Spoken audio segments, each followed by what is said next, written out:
ಕರಾವಳಿಯ ಸಂಸ್ಕೃತಿಯನ್ನ ಬೇರೆ ರೀತಿಯಾಗಿ ಯಾವ ಥರ ನೀವು ನಿಮ್ಮ ಸಿನಿಮಾದಲ್ಲಿ ತೋರಿಸಿದ್ದೀರಾ ಅಂತ? ಆ ವರ್ಲ್ಡನ್ನು ಇನ್ನೂ ಎನ್ಲಾರ್ಜ್ ಮಾಡ್ಬೋದು ಅಥವಾ ಡೀಪಾಗಿ ಎಕ್ಸ್ಪ್ಲೋರ್ ಮಾಡೋ ಥರದ್ದು ಈ ಕಥೆಲಾಗಿದೆ. 10 ಸೆಕೆಂಡ್ಗಳಲ್ಲಿ ಮುಗಿದು ಹೋಗುವ ಒಂದು ಜಾನಪದ ಕ್ರೀಡೆ ಕಂಬಳವಾಗಿ ನಿಮ್ಗೆ ಗೊತ್ತೇ ಹೊರತು ಅದ್ರ ಹಿಂದೆ ಒಂದು ವಿಶಾಲವಾದ ಒಂದು ಪ್ರಪಂಚ ಇದೆ ಅಂತ ಅನ್ನೋ ವಿಚಾರ ತುಂಬ ಜನಕ್ಕೆ ಗೊತ್ತಿರಲ್ಲ. ಆ ಥರದ್ದು ಒಂದು ಅಪರೂಪದ ಕತೆ ಮಾಡಬೇಕು ಅನ್ನುವ ಎಫರ್ಟ್ ಇದು ಓವರಾಲ್ ಆಗಿರುತ್ತೆ. ನೀವು ಗ್ಯಾಪ್ ಯಾಕೆ ತಗೊಂಡ್ರಿ ಇಷ್ಟು ವರ್ಷ? ಕರಾವಳಿಗಿಂತ ಮುಂಚೆ ಬೇರೆ ಫಿಲ್ಮ್ ಒಂದು ಮಾಡಬೇಕಾಗಿತ್ತು. For so many reason it didn't happen. ಅದಾದ್ಮೇಲೆ ಕೋವಿಡ್ ಆಯಿತು. ಇವ್ರು ಏನಕ್ಕೆ ಫಸ್ಟ್ ಚಾಯ್ಸ್ ಆಗಿರಲಿಲ್ಲ, ಅದಾದ್ಮೇಲೆ ಇವ್ರು ಯಾಕೆ ಚಾಯ್ಸ್ ಆದ್ರು ನಿಮಗೆ ಅಂತ? ಅವ್ರು ಬ್ಯುಸಿ ಇದ್ದಾರೆ, ಪಾಪ ಅವ್ರ ಕೈಲಿ ಆಗಲ್ಲ ಮಾಡೋಕ್ಕಲ್ಲ, ಟೈಮ್ ಹಾಕೋಕ್ಕಾಗಲ್ಲ ಇದಕ್ಕೆ ಅಂತ ಅನ್ನೋ ಥರ ಇತ್ತು. ಹೇಗೆ ನೀವು ಮೋಲ್ಡ್ ಮಾಡಿದ್ರಿ ಈ ಒಂದು ಪಾತ್ರಕ್ಕೆ ಪ್ರಜ್ವಲ್ ಅವ್ರನ್ನ ಅಂತ? ಯಾಕೆ ಅಂತಂದರೆ ಅವ್ರು ಆ ಥರದ ಪಾತ್ರದಲ್ಲಿ ಅದುವರೆಗೂ ಕಾಣಿಸ್ಕೊಂಡಿರಲಿಲ್ಲ. ಸುಮ್ಮನೆ ಯಾವುದೋ ಮೂವಿ ಒಪ್ಕೋಬೇಕು ಅಂತ ರಾಜ್ ಸರ್ ಒಪ್ಕೊಳ್ಳೋದಿಲ್ಲ. ಅವ್ರ ಫಿಲ್ಮ್ ಬಿಟ್ಟು ಬೇರೆ ಇನ್ನೇನು ಯೋಚನೆ ಮಾಡಲ್ಲ. ಸಿನಿಮಾವನ್ನೇ ಜೀವಿಸೋರ ಜೊತೆ ಕೊಲಾಬ್ರೇಟ್ ಆಗೋಕ್ಕೆ I think every film maker will love to do that. Hi hello ಎಲ್ರಿಗೂ ನಮಸ್ಕಾರ. ಪ್ರಜಾವಾಣಿಯ ಈ ವಿಶೇಷ ಕಾರ್ಯಕ್ರಮಕ್ಕೆ ನಿಮ್ಮೆಲ್ಲರಿಗೂ ಸ್ವಾಗತ. ನಾನು ವೈದೇಹಿ ಬಾಟಿ. ಸೊ ಇವತ್ತು ಒಂದು ಮೂವಿ ಬಗ್ಗೆ ಮಾತಾಡಬೇಕು ಅಂತ ನಾನು ಬಂದಿದ್ದೀನಿ. ಸೊ ಮೂವಿ ಡೈರೆಕ್ಟರ್ ನಮ್ಮ ಜೊತೆಗೆ ಇದ್ದಾರೆ. ನಿಮ್ಮೆಲ್ಲರಿಗೂ ಕೂಡ ಗೊತ್ತಿರೋ ಹಾಗೆ ಕರಾವಳಿ ಸಿನಿಮಾ ರಿಲೀಸ್ಗೆ ರೆಡಿ ಆಗಿದೆ. ಒಂದಷ್ಟು ವಿಚಾರಗಳ ಬಗ್ಗೆ ಚರ್ಚೆ ಆಗಿದೆ, ಒಂದಿಷ್ಟು ಕಂಟೆಂಟ್ಗಳು ಜನರಿಗೆ ಗೊತ್ತಾಗಿದೆ. ಅದರ ಹೊರತುಪಡಿಸಿನೂ ಒಂದಿಷ್ಟು ವಿಷಯಗಳು ಸಿಕ್ಕಾಪಟ್ಟೆ ಕಾಂಟ್ರವರ್ಸಿ ಕೂಡ ಕ್ರಿಯೇಟ್ ಮಾಡ್ತು. ಸೊ ಅದನ್ನು ಬದಿಗಿಟ್ಬಿಟ್ಟು ಕರಾವಳಿ ಅಂದರೆ ಏನು, ಆ್ಯಕ್ಚುಲ್ ಆಗಿ ಈ ಸಿನಿಮಾದಲ್ಲಿ ನಾವೇನು ನೋಡಬಹುದು, ಕರಾವಳಿಯಲ್ಲಿ ನಮಗೆ ಸ್ಪೆಷಲ್ ಅಂತ ಫೀಲ್ ಮಾಡುವಂತಹ ಒಂದಿಷ್ಟು ಅಂಶಗಳು ಯಾವುದು, ಪ್ರತಿಯೊಂದನ್ನು ಮಾತಾಡೋದಕ್ಕೆ ಕರಾವಳಿ ಸಿನಿಮಾದ ಡೈರೆಕ್ಟರ್ ಗುರುದತ್ ಗಾಣಿಗ ಸರ್ ನಮ್ಮ ಜೊತೆಗೆ ಇದ್ದಾರೆ. ಬನ್ನಿ ಅವ್ರನ್ನ ಮಾತಾಡಿಸ್ತಾ ಹೋಗೋಣ. ಸರ್ ನಮಸ್ತೆ. ನಮಸ್ತೆ. ಹೇಳಿದೆ ನಾನು, ಕರಾವಳಿ ಅಂತ ಬಂದ ತಕ್ಷಣ ಒಂದು ಕಡೆ ನಮಗೆ ಕಂಟೆಂಟ್ ಕಾಣಿಸ್ತಾ ಇದೆ, ಇನ್ನೊಂದು ಕಡೆ ಕಾಂಟ್ರವರ್ಸಿ ಕಾಣಿಸ್ತಾ ಇದೆ.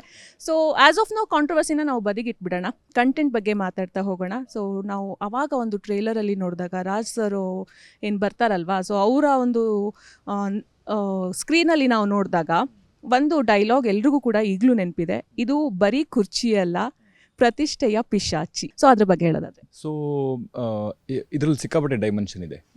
ಈ ಕರಾವಳಿ ಅಂತ ಹೆಸರಿಟ್ಟು ಈಗ ಇಲ್ಲಿವರೆಗೂ ಕಂಪ್ಲೀಟ್ ರಿಲೀಸ್ಗೆ ರೆಡಿ ಆಗಿರೋ ಈ ಕಥೆಯಲ್ಲಿ ಸಿಕ್ಕಾಪಟ್ಟೆ ಡೈಮೆನ್ಷನ್ ಇದೆ. ಡೈಮೆನ್ಷನ್ ಇನ್ನವೇ ಅದರಲ್ಲಿ ಮಾನವ ಮತ್ತು ಪ್ರಾಣಿಗಳ ಸಂಘರ್ಷನೂ ಇದೆ, ಜೊತೆಗೆ ಮನುಷ್ಯ ಮತ್ತು ಮನುಷ್ಯನ ನಡುವಿನ ಒಂದು ಕಾನ್ಫ್ಲಿಕ್ಟ್ ನಡೆಯುತ್ತಲ್ಲ. ಕಂಬಳದ ಬ್ಯಾಕ್ ಡ್ರಾಪಲ್ಲಿ ಅಂದರೆ 10 ಸೆಕೆಂಡಲ್ಲಿ ನಡೆಯುವ ಒಂದು ಕ್ರೀಡೆಯ ಹಿಂದೆ ಒಂದು 10 ವರ್ಷದ ಶ್ರಮ ಇರುತ್ತೆ.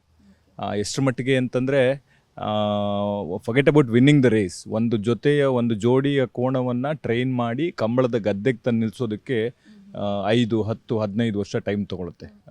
ಅದು ಗೆಲ್ಲೋದು ಸೋಲೋದು ಅದು ಬೇರೆ ಮಾತು. ಅಂದರೆ ಅಷ್ಟು ಎಫರ್ಟ್ ಇರುವ ಒಂದು ಪ್ರಪಂಚದ ಹಿಂದಿರುವ ಒಂದು ಕತೆ ಇದೆಯಲ್ಲ, ಅದರಲ್ಲಿರುವ ಡೈಮೆನ್ಷನ್ಗಳಿದೆಯಲ್ಲ, that is new to the film, new to the screen.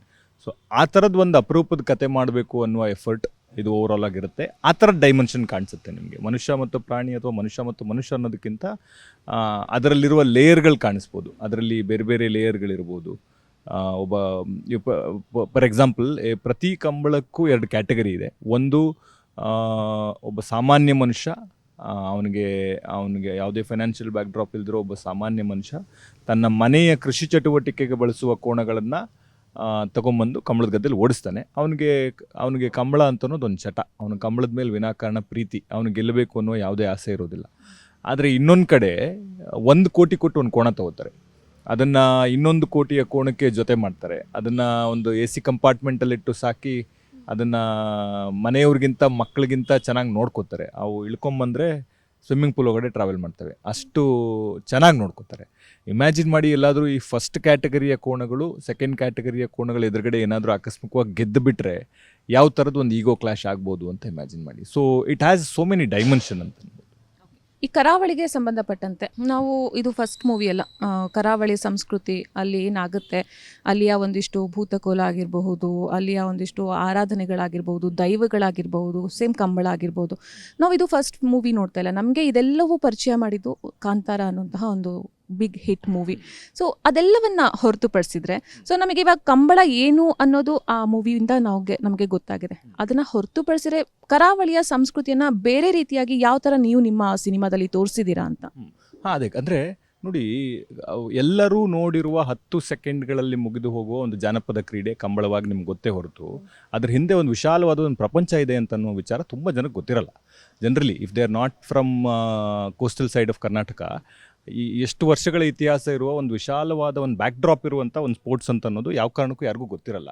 So ಆ ಥರದ್ದು ಒಂದು ಎಫರ್ಟ್ ಅಂತ ಅನ್ಬೋದು. ಅಂದರೆ ನಿಮಗೆ ಮೇಲ್ನೋಟಕ್ಕೆ ಕಾಣಿಸುವ 10 ಸೆಕೆಂಡ್ಗಳ ಕ್ರೀಡೆ ಬೇರೆ, ಅದ್ರ ಹಿಂದೆ ಇರುವ ಪ್ರಪಂಚವೇ ಬೇರೆ. ಸೊ ಅವೆರಡಕ್ಕೂ ಸಿಕ್ಕಾಪಟ್ಟೆ ಡಿಫ್ರೆನ್ಸ್ ಇದೆ. ಆ ವರ್ಲ್ಡನ್ನು ಇನ್ನೂ ಎನ್ಲಾರ್ಜ್ ಮಾಡ್ಬೋದು ಅಥವಾ ಡೀಪಾಗಿ ಎಕ್ಸ್ಪ್ಲೋರ್ ಮಾಡೋ ಥರದ್ದು ಈ ಕಥೆಲಾಗಿದೆ ಅಂತ. ಸೊ ಈಗ ಪ್ರಾಣಿಗಳನ್ನು ನಿಮ್ಮ ಮೂವಿಲಿ ನೀವು ಬಳಸ್ಕೊಳ್ತಾ ಇದ್ದೀರಾ ಅಂತಂದರೆ ಅಲ್ಲಿ ಒಂದು ನಮಗೆ ಕೆಳಗಡೆ ಬರುತ್ತೆ, ಈ ಪ್ರಾಣಿಗಳಿಗೆ ನಾವು ಯಾವುದೇ ರೀತಿಯಾದಂತಹ ಹಾನಿಯನ್ನು ಮಾಡಿಲ್ಲ ಅನ್ನೋದೊಂದು. ಬಿಕಾಸ್ ಅದು ಹಾಕಲಿಲ್ಲ ಅಂದ ತಕ್ಷಣ ಅದನ್ನು ಆಬ್ವಿಯಸ್ಲಿ ನೆಕ್ಸ್ಟ್ ಪ್ರಾಬ್ಲಮ್ ಕ್ರಿಯೇಟ್ ಆಗೇ ಬಿಡುತ್ತೆ. ಸೊ ನಿಮ್ಮ ಮೂವಿಲಿ ಪ್ರಾಣಿಗಳನ್ನೇ ಅಂದರೆ ಕೋಣಗಳನ್ನೇ ನೀವು ಜಾಸ್ತಿ ತೋರಿಸಿದ್ರೆ ಅದ್ರ ಮೇಲೇ ನಿಮ್ಮ ಮೂವಿ ಹೋಗ್ತಾ ಇರೋದ್ರಿಂದ ಯಾರೂ ನಿಮಗೆ ಅಡ್ಡಿಪಡಿಸ್ಲಿಲ್ವಾ? ಪ್ರಾಣಿಗಳಿಗೆ ಹಿಂಸೆ ಕೊಡುವಂತಹ ಒಂದು ಕೆಲಸ ಆಗ್ತಾ ಇದೆ, ಪ್ರಾಣಿಗಳನ್ನು ಈ ರೀತಿಯಾಗಿ ಟ್ರೈನ್ ಮಾಡ್ತಾ ಇರೋವಾಗ ಅದನ್ನೆಲ್ಲ ತೋರಿಸೋವಾಗ ಪ್ರಾಣಿ ಹಿಂಸೆ ಆಗ್ತಾ ಇದೆ ಅನ್ನುವಂತಹ ಒಂದಿಷ್ಟು ರಿಸ್ಕ್ ಅಂತ ನಿಮಗೆ ಅನಿಸ್ಲಿಲ್ವಾ? ಮುಂದೆ ಇದು ಬಂದ ಮೇಲೆ ಇದೇನಾದರೂ ಬೇರೆ ಡೈಮೆನ್ಷನ್ ತೊಗೋಬೋದು ಅಂತ? ಇಲ್ಲ, ಅದಕ್ಕೊಂದು ಮ್ಯಾಂಡೇಟ್ ಇದೆ. ಆ್ಯನಿಮಲ್ ವೆಲ್ಫೇರ್ ಬೋರ್ಡ್ ಅಂತ ಒಂದು ಬೋರ್ಡ್ ಇದೆ, ಅದಕ್ಕೊಂದು ಮ್ಯಾಂಡೇಟ್ ಇದೆ, ಅದಕ್ಕೆಲ್ಲ ಒಂದು ಟರ್ಮ್ಸ್ ಆ್ಯಂಡ್ ಕಂಡೀಷನ್ಸ್ ಇದೆ, ರೂಲ್ಸ್ ಆ್ಯಂಡ್ ರೆಗ್ಯುಲೇಷನ್ಸ್ ಇದೆ. ಅದೆಲ್ಲದೂ ಫಾಲೋ ಆಗಿದೆ. ನಿಮಗೆ ಎಷ್ಟರ ಮಟ್ಟಿಗೆ ಆಗಿದೆ ಅಂತಂದರೆ ಶೂಟಿಂಗ್ ಸೆಟ್ಟಲ್ಲಿ ಒಂದು ಆ್ಯನಿಮಲ್ ಆ್ಯಂಬುಲೆನ್ಸ್ ಬಂದು ನಿಲ್ಲೋದು, ಒಂದು ವೆಟರ್ನರಿ ಡಾಕ್ಟರ್ ಇರೋರು, ಅವ್ರ ಅಸಿಸ್ಟೆಂಟ್ಸ್ ಇರೋರು, ಅದನ್ನು ಕೇರ್ ಟೇಕ್ ಮಾಡೋದಕ್ಕೆ ಏನೇನು ಬೇಕು ಅದೆಲ್ಲ ಸಿದ್ಧತೆಗಳ ಜೊತೆಗಾಗಿರೋ ಶೂಟಿಂಗ್. ಆಮೇಲೆ ಪ್ರತಿಯೊಂದನ್ನು ಇವಾಗ ಎಷ್ಟು ಕೋಣಗಳನ್ನು ಬಳಸಿದ್ದೀವಿ ಅನ್ನುವ ಪ್ರತಿ ಡೀಟೇಲೂ ಅಲ್ಲಿದ್ದು ಒಬ್ಬರು ನಮ್ಮ ಶಿವು ಅಂತ ಒಬ್ಬರು ಅಲ್ಲಿದ್ದು ಅವರು ಅದನ್ನು ನೋಡಿಕೊಂಡು ಅದಕ್ಕೆಲ್ಲದಕ್ಕೂ ಡಾಕ್ಯುಮೆಂಟ್ ಇಟ್ಟು we had made sure it is fine, everything is fine, every animal is safe, every human is safe.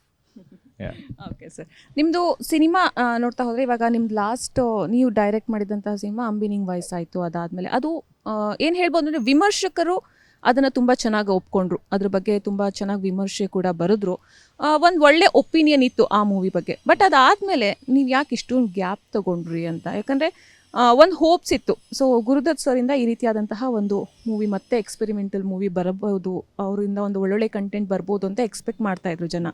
ಆದರೆ ನೀವು ಗ್ಯಾಪ್ ಯಾಕೆ ತೊಗೊಂಡ್ರಿ ಇಷ್ಟು ವರ್ಷ? ಏನು ಕಥೆ ಹುಡುಕೋದ್ರಲ್ಲೇ ನಿಮ್ಮದು ಜಾಸ್ತಿ ಸಮಯ ಕಳೀತಾ, ಅಥವಾ ಬೇಡ ಒಂದು ಸ್ವಲ್ಪ ಗ್ಯಾಪ್ ತೊಗೊಂಡು ಮತ್ತೆ ಡೈರೆಕ್ಷನಿಗೆ ವಾಪಸ್ ಬರೋಣ ಅನ್ನೋದೇನಾದರೂ ಇತ್ತು? ಇಲ್ಲ, ಗ್ಯಾಪ್ ಒಂದು ಮುಖ್ಯವಾಗಿ ಇದಕ್ಕಿಂತ ಮುಂಚೆ ಅಂಬಿ ಆದಮೇಲೆ ಕರಾವಳಿಗಿಂತ ಮುಂಚೆ ಬೇರೆ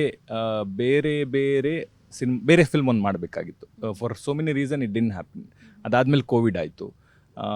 ಆಮೇಲೆ ಮೋಸ್ಟ್ ಇಂಪಾರ್ಟೆಂಟ್ಲಿ ನಿಮಗೊಂದು ರೆಡಿಮೇಡ್ ಫಿಲ್ಮ್ ಮಾಡೋದಕ್ಕೆ ಜನರಲಿ ಟೈಮ್ ತೊಗೊಳಲ್ಲ. ನಿಮ್ಗೊಂದು ಸೆಟ್ ಫಾರ್ಮ್ಯಾಟ್ ಇಟ್ಕೊಂಡು ಈ ಒಂದಷ್ಟು ಆ್ಯಕ್ಷನ್ ಇಟ್ಕೊಂಡು, ಒಂದಷ್ಟು ಥ್ರಿಲ್ ಇಟ್ಕೊಂಡು, ಒಂದು ರೆಡಿಮೇಡ್ ಫಾರ್ಮ್ಯಾಟ್ ಅಂತ ನಾವು ಏನು ಕರಿತೀವಿ ಕಮರ್ಷಿಯಲ್ ಫಾರ್ಮ್ಯಾಟ್ ಫಿಲ್ಮ್ಗಳನ್ನು ಮಾಡೋದಕ್ಕೆ ತುಂಬ ಟೈಮ್ ತೊಗೊಳ್ಳಲ್ಲ. It can be made in a very shorter time. ಯಾವಾಗ ನೀವು ಯಾವತ್ತೂ ಮಾಡಿಲ್ಲದೆ ಇರೋ ಕತೆ ಅಂತ ಅನ್ಸ್ಬೋದು ನಿಮಗೆ, ಅಥವಾ ಇದೆಲ್ಲ ಹೇಗೆ ಮಾಡೋದು ಅನ್ನುವಂಥ ಒಂದು ಚಾಲೆಂಜಿಂಗ್ ಬರವಣಿಗೆ ಸ್ಟೇಜಿಂದನೇ ಶುರುವಾಯಿತು ಅಂತಂದರೆ then it will definitely take time. But confidently ಹೇಳ್ಬೋದಾಗಿರೋದು ಒಂದು ವಿಚಾರ ಏನು ಅಂದರೆ, this not the normal film which you have already seen on screen. ಆ ಥರದ್ದು ಒಂದು ನಿಮ್ಗೆ experience it will create a whole different experience in your mind. ನಿಮ್ಮ ತಲೆಯಲ್ಲಿ ಈ ಥರದ್ದು ಒಂದು ಎಕ್ಸ್ಪೀರಿಯನ್ಸ್ ನಾನು ಇದುವರೆಗೂ ಮಾಡಲಿಲ್ಲ ಅನ್ನೋ ಥರದ್ದು ಒಂದು ಎಕ್ಸ್ಪೀರಿಯನ್ಸ್ ಅಂತೂ ಕ್ರಿಯೇಟ್ ಆಗುತ್ತೆ. ಜೊತೆಗೆ ಇನ್ಮೇಲೆ ಇಷ್ಟೊಂದು ಟೈಮ್ ತೊಗೊಳ್ಳಲ್ಲ, ಯಾಕೆಂದರೆ we have already announce our next collaboration. So ಇನ್ಮೇಲೆ ಟೈಮಿನ ಜೊತೆಗೆ ಅಂದರೆ within a year, within a 9-10 month ಒಂದು ಫಿಲ್ಮ್ ಮಾಡೋದಕ್ಕೆ 100% I put my best to make it happen. ನೀವು ಕೊಲಾಬ್ರೇಷನ್ ಅಂತಿದ್ದಂಗೆ ನಾನು ಸೋಷಿಯಲ್ ಮೀಡಿಯಾದಲ್ಲೇ ನೋಡಿದ್ದು ರಾಜ್ ಅವ್ರ ಜೊತೆಗೆ ನೆಕ್ಸ್ಟ್ ನಿಮ್ಮದು ಮೂವಿ ಬರೋದಿದೆ ಅಂತಂದು. ಸೊ ಹೇಗೆ ನಿಮ್ಮಿಬ್ರು ಕಾಂಬಿನೇಷನ್ ಯಾವ ಥರ ವರ್ಕ್ ಆಗುತ್ತೆ ಸರ್? ಬಿಕಾಸ್ ಇವಾಗ ರಾಜ್ ಸರ್ ಒಂದು ಮೂವಿ ಮಾಡ್ತಾ ಇದ್ದಾರೆ ಅಂತಂದರೆ ಇವಾಗ ಎಲ್ರಿಗೂ ಒಂದು ತಲೆಯಲ್ಲಿ ಒಂದು ಕುತ್ಕೊಂಡ್ಬಿಟ್ಟಿದೆ, ಅವರು ಮೂವಿ ಮಾಡ್ತಾ ಇದ್ದಾರೆ ಅಂದರೆ ಡೆಫಿನೆಟ್ಲಿ ಆ ಕಂಟೆಂಟು ತುಂಬ ಚೆನ್ನಾಗಿರುತ್ತೆ, ಜನರಿಗೆ ರೀಚ್ ಆಗುತ್ತೆ. ಸುಮ್ಮನೆ ಯಾವುದೋ ಮೂವಿ ಒಪ್ಕೋಬೇಕು ಅಂತ ರಾಜ್ ಸರ್ ಒಪ್ಕೊಳ್ಳೋದಿಲ್ಲ. ಸೊ ಇದ್ರ ಬಗ್ಗೆ ನೀವು ಹೇಳೋದಾರೆ ನಿಮ್ಮಿಬ್ರು ಕಾಂಬಿನೇಷನ್ ಅಂದರೆ ನೋಡಿ, ಅವ್ರ ಫಿಲ್ಮ್ ಬಿಟ್ಟು ಬೇರೆ ಇನ್ನೇನು ಯೋಚನೆ ಮಾಡಲ್ಲ, ಫಿಲ್ಮ್ ಬಿಟ್ಟು ಬೇರೆ ಇನ್ನೇನು ಥಿಂಕ್ ಮಾಡಲ್ಲ. ನಾವು ಎಷ್ಟು ಮಾತಾಡಿದ್ರು ಡೈಲಿ 10-15 ಸತಿ ಫೋನಲ್ಲಿ ಮಾತಾಡಿದ್ರು will only speak about film. ಆ ಥರ ಸಿನಿಮಾವನ್ನೇ ಜೀವಿಸೋರ ಜೊತೆ ಕೊಲಾಬ್ರೇಟ್ ಆಗೋಕ್ಕೆ I think every film maker will love to do that. ಯಾಕಂದರೆ ಅದೇ ಅಲ್ವಾ, ನಾವು ಫಿಲ್ಮ್ ಮೇಕರ್ಗಳು ಹಗಲು ರಾತ್ರಿ ಒದ್ದಾಡಿ ಅಥವಾ ಈ ಥರದ್ದೊಂದು ಅಚೀವ್ ಮಾಡಬೇಕು, ವಿಶ್ವಲ್ ಅಚೀವ್ ಮಾಡೋದಿರ್ಬೋದು ಅಥವಾ ಓವರ್ ಆಲ್ ಕಥೆ ಆಗಿರ್ಬೋದು, ಈ ಥರದ್ದೊಂದು ಓವರ್ ಆಲ್ ಫಿಲ್ಮ್ ಅಚೀವ್ ಮಾಡಬೇಕು ಅಂತ ನೀವು ಒದ್ದಾಡ್ತಾ ಇದ್ದಾಗ somebody standing next to you and telling no you will do that, ನೀವು ಇಲ್ಲ ರೀ ನೀವು ಮಾಡ್ತೀರಾ, ನಿಮ್ಮ ಕೈಲಿ ಆಗುತ್ತೆ ಅಂತ ಮಾಡೋದ್ರ ಜೊತೆಗೆ ಅವ್ರ ಇನ್ಪುಟ್ಸ್ಗಳಿರ್ಬೋದು, ಅಥವಾ ಪಾಯಿಂಟ್ ಆಫ್ ವ್ಯೂಗಳಿರ್ಬೋದು. It will help a lot. See that's why whatever the film he collaborated till now it become interesting film, right? So ಹಾಗಾಗಿ ರಾಜ್ ಶೆಟ್ರಿಗೆ ಒಂದು ಕನ್ನಡದ ಜನ ಒಂದು ಸ್ಪೆಷಲ್ ಪ್ಲೇಸ್ ಕೊಟ್ಟಿದ್ದಾರಲ್ಲ. ಈ ಮನುಷ್ಯ ಕೊಲಾಬ್ರೇಟ್ ಆದರೆ ಏನಾದರೂ ಚೆನ್ನಾಗಿರೋದು ಮಾಡ್ತಾರೆ, ಇವ್ರ ಫಿಲ್ಮ್ ಇಂಟ್ರೆಸ್ಟಿಂಗ್ ಆಗಿರುತ್ತೆ. ಅವ್ರದ್ದು ರೀಸೆಂಟ್ ಫಿಲ್ಮ್ ಒಂದು ಮೈಸೂರಲ್ಲಿ ಪ್ರೀಮಿಯರ್ ಆದಾಗ, ಐ ಥಿಂಕ್ ರಕ್ಕಸಪುರದಲ್ಲಿ ಪ್ರೀಮಿಯರ್ ಆದಾಗ ಮೈಸೂರು ಜನ ಅದೇ ಹೇಳ್ತಾಯಿದ್ರು, ನೀವು ಮಾಡಿ ವರ್ಷಕ್ಕೆ 2 ಫಿಲ್ಮ್ ಮಾಡಿ ನಾವು ನೋಡ್ತೀವಿ, ನೀವು ಯಾಕೆ ಜಾಸ್ತಿ ಫಿಲ್ಮ್ ಮಾಡಲ್ಲ ಅಂತ. ಅಂದರೆ that is the trust people have on him. ಅವ್ರು ಕಾನ್ಫಿಡೆಂಟಾಗಿ ಕರೆದ್ರೆ ಜನ ಬರ್ತಾರೆ. ಅಂದರೆ ಈಗ ಜನನೇ ಥಿಯೇಟ್ರಿಗೆ ಬರದೇ ಇರೋ ಪರಿಸ್ಥಿತಿ ಇರುವಾಗ ಒಬ್ಬರು ಕಾನ್ಫಿಡೆಂಟಾಗಿ ಬನ್ನಿ ನೀವು ಈ ಫಿಲ್ಮ್ ಚೆನ್ನಾಗಿದೆ ಅಂದರೆ ಥಿಯೇಟ್ರಿಗೆ ಬರ್ತಾರೆ ಅಂದರೆ you imagine the trust he earned from the people.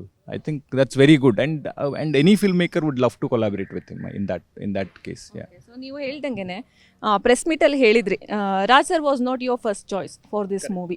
So ಇವ್ರಿಗಿಂತ ಮುಂಚೆ ಇದ್ದವರು ಅದೇನೋ ಕಾರಣಾಂತರಗಳಿಂದ ಅದು ಆಗದೆ ಹೋಗಿ ರಾಜ್ ಸರ್ನ ನೀವು ಕರ್ಕೊಂಬಂದಿರೋದು. ಯಾಕಂದರೆ ಇವಾಗ ಯಾವುದೇ ಆರ್ಟಿಸ್ಟ್ಗಳಿಗೆ ನೋಡ್ತಾ ಹೋದರೆ ಅವ್ರ ಫಸ್ಟ್ ಚಾಯ್ಸ್ ಅಲ್ಲ ಅಂತಂದರೆ ಅದು ಅವರಿಗೆ ಈಗೋ ಹರ್ಟ್ ಆಗುವಂಥ ಚಾನ್ಸಸ್ ಇರುತ್ತೆ. ಬಟ್ ರಾಜ್ ಸರ್ ಆ ಥರದ್ದಿಲ್ಲ. ಬಿಕಾಸ್ ನಾವು ಅವ್ರನ್ನ ಮಾತಾಡಿಸಿದಾಗಲೂ ಕೂಡ ಅವ್ರು ಹೇಳೋ ಪ್ರಕಾರವಾಗಿ ನನ್ನನ್ನು ಹೀರೋ ಆಗಿ ನೀವು ತಗೊಳ್ಳಿ ಅಂತ ಹೇಳ್ತಾ ಇಲ್ಲ, ಆದರೆ ನನ್ನ ಕಂಟೆಂಟ್ ಕರೆಕ್ಟಾಗಿರಬೇಕು, ನಾನು ಸ್ಕ್ರೀನಲ್ಲಿ ಏನು ಹೇಳ್ತಿದ್ದೀನೋ ಅದು ಕರೆಕ್ಟಾಗಿರಬೇಕು, ಅದ್ರ ಮೇಲೆ ಅವ್ರು ಜಾಸ್ತಿ ಫೋಕಸ್ ಮಾಡ್ತಾರೆ. ಸೊ ಈ ಒಂದು ಈಗೋ ಆಗಿರಬಹುದು, ಸೆಲ್ಫ್ ಸೆಂಟರ್ಡ್ ಆಗಿರ್ಬೋದು, ಇದೆಲ್ಲವೂ ಕೂಡ ಅವರಿಂದ ಹೊರತುಪಡಿಸಿರೋದು ಅಂತಲೇ ನನಗನ್ಸುತ್ತೆ. ನೀವು ಅದ್ರ ಬಗ್ಗೆ ಹೇಳೋದಾದರೆ ಮತ್ತೆ ಇವ್ರು ಏನಕ್ಕೆ ಫಸ್ಟ್ ಚಾಯ್ಸ್ ಆಗಿರಲಿಲ್ಲ, ಅದಾದಮೇಲೆ ಇವ್ರು ಯಾಕೆ ಚಾಯ್ಸ್ ಆದರು ನಿಮಗೆ ಅಂತ? ನೋಡಿ, he is extremely busy at that point of time, ಆಯಿತಾ? ಅವರ ಕರೆಂಟ್ ಕೊಲಾಬ್ರೇಷನ್ ಏನಿತ್ತು ಅದರಲ್ಲಿ ಶೂಟಿಂಗ್ ಮತ್ತು ಅದರ ಇನ್ವಾಲ್ವ್ಮೆಂಟ್ಗಳಲ್ಲಿ ಬ್ಯುಸಿ ಇದ್ದರು.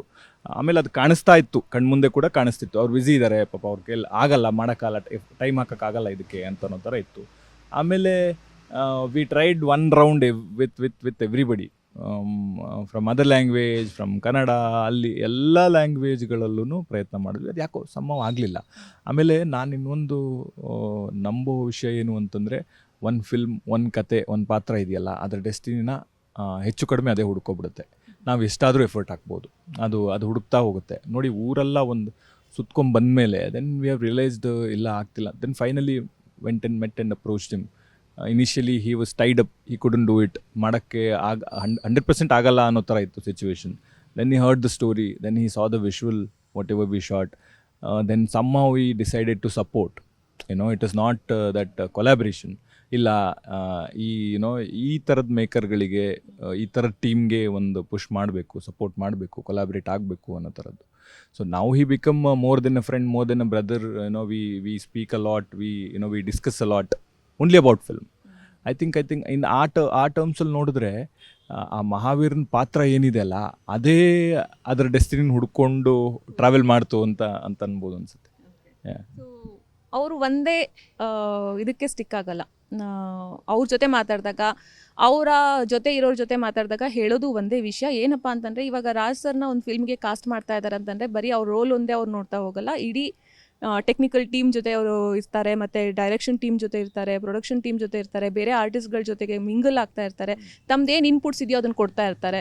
ಸೊ ಇದೆಲ್ಲವೂ ಮಾಡ್ತಾ ಇರ್ತಾರೆ. ಸೊ ನಿಮ್ಮ ಒಂದು ಡೈರೆಕ್ಷನಲ್ಲಿ ಅವರು ಏನಾದರೂ ಇನ್ಪುಟ್ಸ್ ಕೊಟ್ಟರೆ, ಸ್ಕ್ರಿಪ್ಟಲ್ಲಿ ಏನಾದರೂ ಚೇಂಜಸ್ ಮಾಡ್ಬೋದು, ಇಲ್ಲ ಅಂತಂದರೆ ಈ ರೀತಿಯಾದಂಥ ಒಂದು ಸೀನನ್ನು ನೀವು ಒಂದು ಸ್ವಲ್ಪ ಸ್ಲೈಡ್ ಚೇಂಜ್ ಮಾಡ್ಬೋದು, ಒಂದಿಷ್ಟು ಐಡಿಯಾಸ್ಗಳು ಕೊಟ್ಟಿದ್ದುಂಟಾ? ಅದನ್ನು ನೀವು ಇನ್ಪುಟ್ ಕೊಟ್ಟಿರೋದನ್ನು ನೀವು ಇಂಪ್ಲಿಮೆಂಟ್ ಮಾಡ್ಕೊಂಡಿರೋದುಂಟಾ? ಇನ್ಪುಟ್ ಪಾಯಿಂಟ್ ಆಫ್ ವ್ಯೂ ಅಲ್ಲಿ, see, when a person only think about film, nothing else, ಹಂಗಿದ್ದಾಗ ಅದನ್ನ ಇನ್ಪುಟ್ಸ್ ಅಂತ ಕರೆಯೋದಕ್ಕಿಂತ ಅಂದರೆ ಟು ಮೇಕ್ ಫಿಲಮ್ ಬೆಟರ್. ಆ ಐಡಿಯಾ ನಿಮ್ಮಿಂದಾದರೂ ಬರ್ಬೋದು, ಅವರಿಂದಾದರೂ ಬರ್ಬೋದು, ಅಥವಾ ಬೇರೆಯವರಿಂದಾನಾದರೂ ಬರ್ಬೋದು. ಎನಿ ಐಡಿಯಾ ಇದು ಈ ಫಿಲಮನ್ನು ಬೆಟರ್ ಮಾಡುತ್ತೆ ಅಂತ ಅನ್ನೋದಕ್ಕೆ that he will think until the last moment. ಅಲ್ಲಿವರೆಗೂ ಯೋಚನೆ ಮಾಡ್ತಾ ಇರ್ತಾರೆ, ಇದು ಹಿಂಗಾಗ್ಬೋದಲ್ಲ, it is all we can call it a collaboration. Input ಅನ್ನೋದಕ್ಕಿಂತ ಇದು. ಸೊ ನೋಡಿ, ಒಂದು ಪೋಸ್ಟರ್ ಬೆಟರ್ ಆಗ್ಬೋದಲ್ಲ, ಒಂದು ಸಾಂಗ್ ಬೆಟರ್ ಆಗ್ಬೋದಲ್ಲ, ಇದನ್ನು ಈ ಥರ ಮಾಡ್ಬೋದಲ್ಲ, ಇದನ್ನು ಈ ಥರ.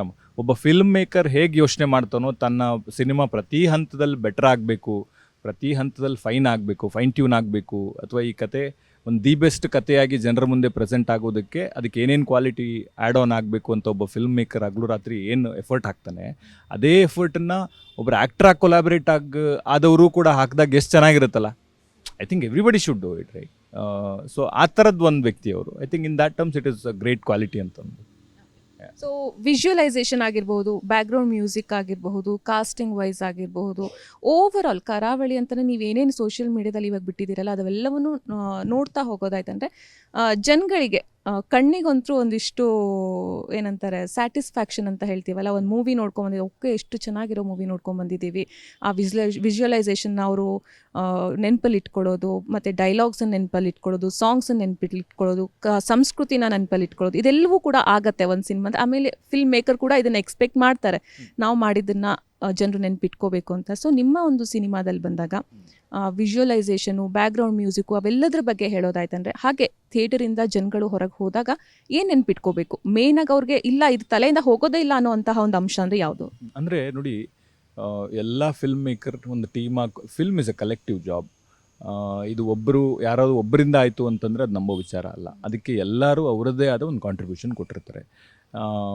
ನೀವು ಹೇಳಿದಾಗ ವಿಶ್ವಲ್ ಇರ್ಬೋದು, ಅಥವಾ ಮ್ಯೂಸಿಕ್ ಇರ್ಬೋದು, ಅಥವಾ ಪರ್ಫಾರ್ಮೆನ್ಸಸ್ ಇರ್ಬೋದು, ಪ್ರತಿಯೊಂದು ಕತೆ ಅನ್ನುವ ಒಂದು ಕತೆ ಅನ್ನುವ ಒಂದು ಲೈಫ್, ಕತೆ ಅನ್ನೋದಕ್ಕೆ ಜೀವ ಬರೋದಕ್ಕೆ ಅವರೆಲ್ಲರೂ ಎಫರ್ಟ್ ಹಾಕಬೇಕು, ನಾವೆಲ್ಲರೂ ಎಫರ್ಟ್ ಹಾಕಬೇಕು, ಹಾಕ್ತಾ ಇರ್ತೀವಿ.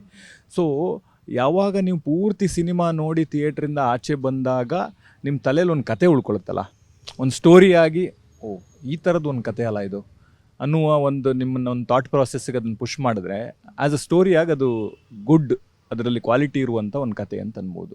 ಯಾವಾಗ ಒಂದು ಕತೆ ನಿಮ್ಮ ತಲೆಯಲ್ಲಿ ಉಳ್ಕೊಳ್ತಾ ಹೋಗುತ್ತೆ, ಅದು ನಿಮ್ಮ ಬಗ್ಗೆ ನೀವು ಅದ್ರ ಬಗ್ಗೆ ಯೋಚನೆ ಮಾಡೋಕ್ಕೆ ಶುರು ಮಾಡ್ತೀರಾ, ಯಾವಾಗ ಅದ್ರ ಬಗ್ಗೆ ನೀವು ಮಾತಾಡೋಕ್ಕೆ ಶುರು ಮಾಡ್ತೀರಾ, ನಿಮ್ಗೆ ಮಾತಾಡಬೇಕು ಅಂತ ಅನಿಸುತ್ತೆ, ಯಾವಾಗ ಅದರಲ್ಲಿರುವ ಕ್ವಾಲಿಟಿನ ನೀವು ಎಕ್ಸ್ಪ್ಲೋರ್ ಮಾಡೋಕ್ಕೆ ಹೊರಡ್ತೀರಾ, ಸೊ ಆವಾಗ ಅದಕ್ಕೊಂದು ಸ್ಪೆಷಲ್ ಕ್ಯಾರೆಕ್ಟರ್ ಇರುವಂಥ ಒಂದು ಕತೆ ಅಂತ ಅರ್ಥ. ಇದು ಆ ಥರದ್ದು ಒಂದು ಕತೆ.